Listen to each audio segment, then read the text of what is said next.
Hello, नमस्कार दोस्तों एक बार फिर से आपका मेरे YouTube चैनल पर स्वागत है। दोस्तों हम लोग ट्रांसफार्मर को पढ़ रहे हैं। ट्रांसफार्मर में यह मेरी दूसरी क्लास है। इसके पहले एक क्लास मैंने आपको बता दिया है। इसमें ट्रांसफार्मर के कौन कौन से भाग होते हैं इसके बारे में मैंने बताया था, और types of transformer and transformer के प्रकार के बारे में भी मैंने आपसे चर्चा किया था। जैसे हमारे कोर टाइप के ट्रांसफार्मर क्या होते हैं, सेल टाइप के ट्रांसफार्मर क्या होते हैं, बैटरी टाइप के ट्रांसफार्मर क्या होते हैं, वहीं पर स्टेप अप और स्टेप डाउन ट्रांसफार्मर के बारे में भी मैंने आपसे चर्चा किया था।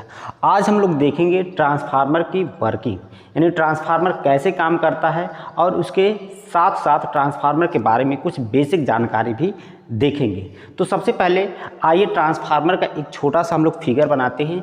जैसा कि आप जानते हैं कि ट्रांसफार्मर में दो बाइंडिंग होती है, एक प्राइमरी बाइंडिंग होती है और दूसरा सेकेंडरी बाइंडिंग होती है। दोनों बाइंडिंग एक जो है कोर पर लपेटी होती है, और कोर कैसी होती है, लैमिनेटेड कोर होती है। तो यहाँ पर हमने कोर प्रयोग किया गया है, यह हमारे क्या है, कोर है। और कोर दोस्तों कैसा हमने प्रयोग में लाया है, लैमिनेटेड कोर, लैमिनेटेड कोर हमने प्रयोग में यहाँ पर लाया है। लैमिनेटेड कोर प्रयोग में लाने से ट्रांसफार्मर में एक लॉसेस कम हो जाता है, जिसका नाम होता है एडी करंट लॉस। इसको आप ध्यान में रखेंगे। लैमिनेटेड कोर प्रयोग करने से ट्रांसफार्मर में एडी करंट लॉस यानी भंवर धारा हानि क्या हो जाती है, कम हो जाती है। तो ये कोर है, इसी कोर पर हम लोग बाइंडिंग करते हैं। जैसा कि आपको यहाँ पर दिख रहा है, इसी कोर पर हम लोग क्या करते हैं, बाइंडिंग करते हैं। और जो बाइंडिंग हमारी सप्लाई साइड से लगी होती है, जैसा कि हमने यहाँ पर सप्लाई बना दिया है, यह सप्लाई साइड से लगी होगी, उसको हम लोग प्राइमरी बाइंडिंग कहते हैं। और यहाँ पर सिंगल फेज हमारी क्या है, सिंगल फेज, ये एसी हमारी क्या है, सप्लाई है। ये सिंगल फेज हमारी एसी क्या है, सप्लाई है। और जो बाइंडिंग हमारी लोड साइड लगी होती है, उसको हम लोग क्या करते हैं, सेकेंडरी बाइंडिंग कहते हैं। तो ये बाइंडिंग हमने एक लोड साइड में लगा दिया, इसको हम लोग क्या कहेंगे, सेकेंडरी बाइंडिंग। तो ये हमारा क्या है, लोड है, ट्रांसफार्मर पर लोड लगाया गया है। ये हमारी कैसी बाइंडिंग है, सेकेंडरी बाइंडिंग है। और ये बाइंडिंग हमारी क्या हो गई, प्राइमरी बाइंडिंग है।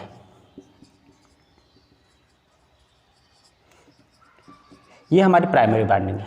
दोस्तों यहाँ पर जो आपने टर्न दिया है, इसको N1 टर्न आप नाम दे देंगे, यहाँ पर N2 टर्न नाम दे देंगे। यहाँ पर जो EMF पैदा होगा प्राइमरी बाइंडिंग में, उसको E1 कह देंगे। और यहाँ पर जो EMF पैदा होगा उसको क्या कह देंगे, E2 कह देंगे।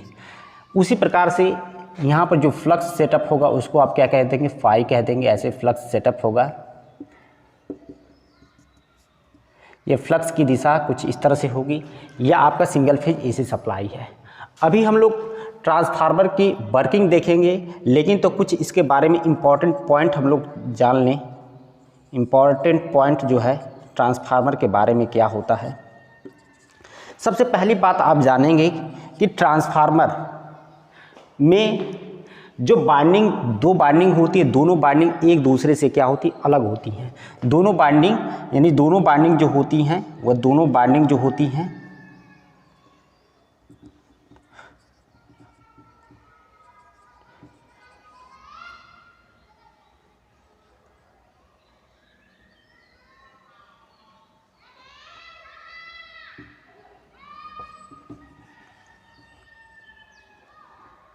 दोनों बाइंडिंग एक दूसरे से क्या होती हैं, अलग होती हैं। ये पहली बात आप जानेंगे। और इनके बीच का अगर रजिस्टेंस पूछे तो दोनों बाइंडिंग के बीच का रजिस्टेंस आप कितना बताएंगे, दोस्तों अनंत होता है। नेक्स्ट बात अगर आप ध्यान में रखेंगे, अगर प्राइमरी बाइंडिंग में number of turn secondary binding से क्या हो, कम हो, यानी N1 इज लेस देन क्या हो, N2 हो, यानी N2 में नंबर ऑफ टर्न क्या हो, अधिक हो, तो यह आपका स्टेप अप ट्रांसफार्मर होगा। स्टेप अप दोस्तों ट्रांसफार्मर होगा। और जब स्टेप अप ट्रांसफार्मर होता है तो इसमें दो बातें आप ध्यान में रखेंगे। क्या, इसमें E2 इज़ ग्रेटर देन क्या होगा, E1 से। और जो सेकेंडरी साइड में करंट बहेगी I2 लेस देन होगा किससे, I1 से। ये दो बातें आप स्टेप अप ट्रांसफार्मर के बारे में ध्यान में रखेंगे।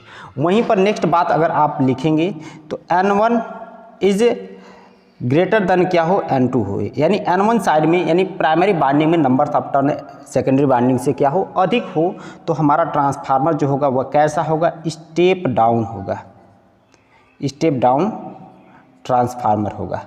और स्टेप डाउन ट्रांसफार्मर के बारे में भी आप जो है दो बातें ध्यान में रखेंगे। इसमें स्टेप डाउन ट्रांसफार्मर में जो सेकेंडरी साइड में वोल्टेज मिलता है, इस साइड में जो वोल्टेज मिलेगा वह कम होगा, यानी E2 क्या होगा, इज लेस देन क्या होगा, E1 से, यानी E1 यहाँ पर जो वोल्टेज पैदा होगा वह अधिक होगा। वहीं पर करंट की बात करेंगे तो जो I2 करंट होगी इसका मान अधिक होगा I1 से। तो ये बातें भी आप ध्यान में रखेंगे।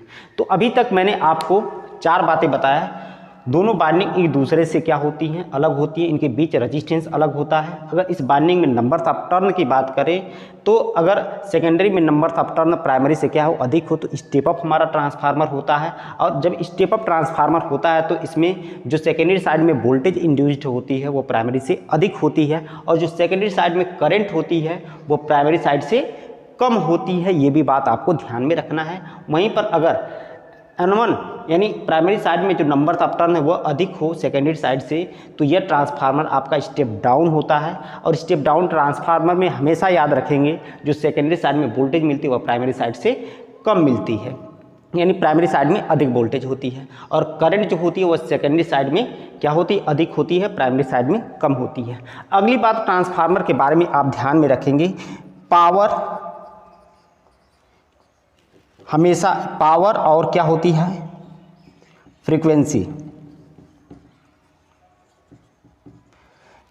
क्या होती है, कांस्टेंट होती है। यानी जब भी हमारा ट्रांसफार्मर वोल्टेज के लेवल को बढ़ाए या घटाए तो उसमें पावर और फ्रीक्वेंसी क्या होती है, कांस्टेंट होती है। दोस्तों जैसा कि आपको पहले वीडियो में बताया गया कि ट्रांसफार्मर का जो मुख्य काम होता है, जो मेन काम होता है, वह वोल्टेज के लेवल में परिवर्तन करना है, वोल्टेज और करंट दोनों के लेवल में परिवर्तन करना। यानी ट्रांसफार्मर बस यही काम करता है, या तो वोल्टेज को बढ़ा देगा या तो वोल्टेज को घटा देगा।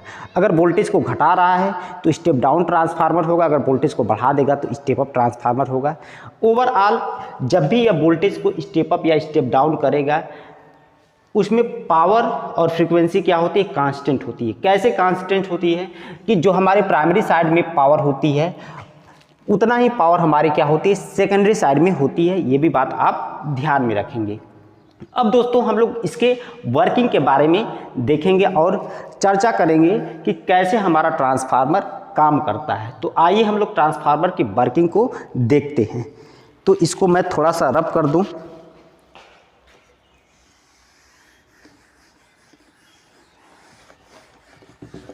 तो हम लोग वर्किंग देख लेते हैं।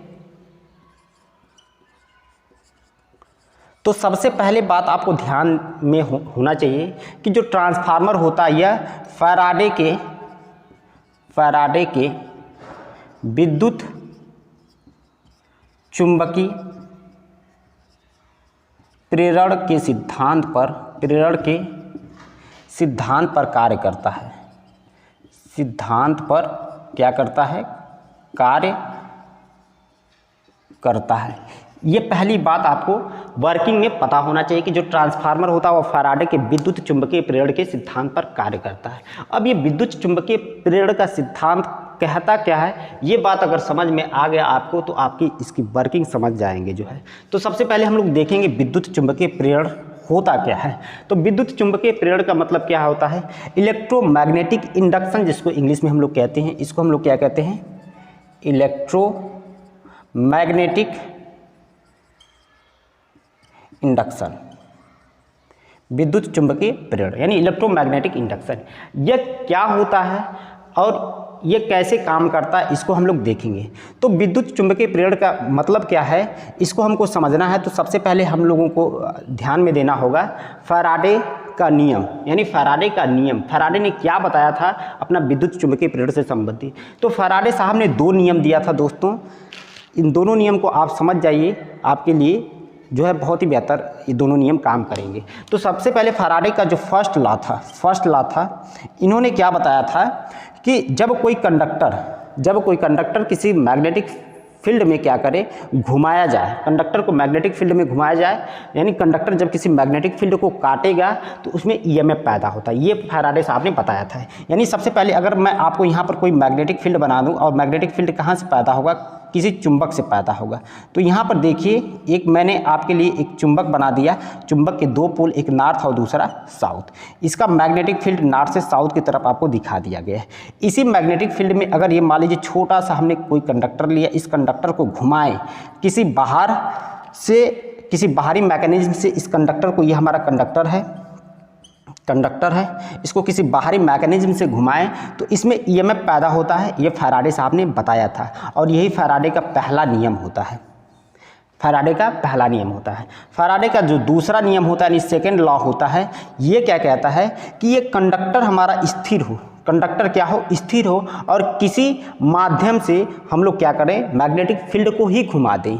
मैग्नेटिक फील्ड को घुमा दें तो कंडक्टर आपका स्थिर रहेगा। ऐसे कंडक्टर स्थिर है और मैग्नेटिक फील्ड क्या हो रही, घूम रही है। तो मैग्नेटिक फील्ड कंडक्टर से लिंक करेगा तो इस कंडक्टर में क्या होगा, एक ईएमएफ पैदा होगा। यह हमारे फैराडे साहब ने बताया था, और यही नियम हमारा ट्रांसफार्मर में लगता है कि जब कोई मैग्नेटिक फील्ड यानी रोटेटिंग मैग्नेटिक फील्ड जब किसी कंडक्टर से लिंक करती है तो उसमें ईएमएफ पैदा होता है। तो दोस्तों, इसमें जो भी ईएमएफ पैदा होगा कंडक्टर में, उसका मान जो है E इस डायरेक्टली प्रोपोर्शनल क्या होता है, डी फाई अपान क्या होता है, dt होता है। यानी यहाँ जो भी ईएमएफ पैदा होगा वो फ्लक्स परिवर्तन की दर के क्या होता है, समानुपाती होता है। इस बात को भी फैराडे साहब ने बताया था। यह उनका सेकेंड नियम है, E directly proportional d phi upon d t. यहाँ से E की वैल्यू अगर आप निकालेंगे तो E बराबर माइनस एन डी फाई अपान क्या होता है, डी टी होता है। N क्या होता है, जहाँ नंबर्स ऑफ टर्न है। ये डी फाई क्या होता है, चेंज इन फ्लक्स है, और T क्या है, चेंज इन टाइम है। इसको भी आप लिख सकते हैं, N क्या है भाई, N जो है आपका नंबर्स ऑफ क्या है, हमारे टर्न है। यह डी फाई अपान क्या है, चेंज इन फ्लक्स है, चेंज इन फ्लक्स है, और dt क्या है, चेंज इन टाइम है। तो इसी नियम के आधार पर हमारे जो है ट्रांसफार्मर काम करता है। यानी जब कोई फ्लक्स किसी कंडक्टर से लिंक करेगा तो उसमें क्या होगा, ईएमएफ पैदा होगा। और फ्लक्स लिंक कैसे करेगा, यानी फ्लक्स घूमने वाला हो, और घूमने वाला फ्लक्स आप हमेशा ध्यान में रखेंगे 2 फेज और 3 फेज सप्लाई के द्वारा घूमने वाला फ्लक्स पैदा होता है। यानी रोटेटिंग मैग्नेटिक फील्ड हमारी क्या होती है, पैदा होती है। आप ध्यान में रखेंगे 2 फेज और 3 फेज एसी सप्लाई के द्वारा हमारा क्या होता है, घूमने वाला फ्लक्स पैदा होता है। कैसा होता है, घूमने वाला क्या होता है, हमारा फ्लक्स पैदा होता है, फ्लक्स पैदा होता है। और इसी को हम लोग क्या कहते हैं, रोटेटिंग मैग्नेटिक